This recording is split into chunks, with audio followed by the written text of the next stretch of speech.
নমস্কার। অনেকের মধ্যে দ্বিধা দ্বন্দ্ব আছে, কাকে কাকে তুলসী পাতা দেওয়া যায়, কার কার চরণে তুলসী পাতা দেওয়া যায়। প্রথমত নারায়ণ শ্রীকৃষ্ণ ছাড়া অন্য কোনো দেবতার ক্ষেত্রে তুলসী পাতা চরণে দেওয়া যায় না। নারায়ণের ছবি থাকলে নারায়ণের ছবি চরণে দেওয়া যাবে এবং শ্রীকৃষ্ণর চরণে দেওয়া যায় এবং বাল গোপালের চরণে দেওয়া যাবে।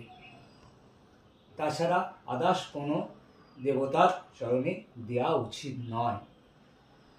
এবার অনেকের মত হনুমানজি আছেন, শিব বাবা আছেন, মা লক্ষ্মী আছেন, রাধিকা আছেন, গৌর আছেন, নিত্যানন্দ মহাপ্রভু আছেন, সকলের চরণে কি তুলসী পাতা দেওয়া যায়?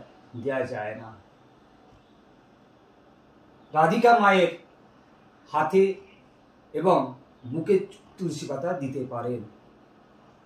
আচ্ছা, মা লক্ষ্মীর হাতে এবং বুকে তুলসী পাতা দিতে পারেন, হনুমানজির বুকে তুলসী পাতা দিতে পারেন এবং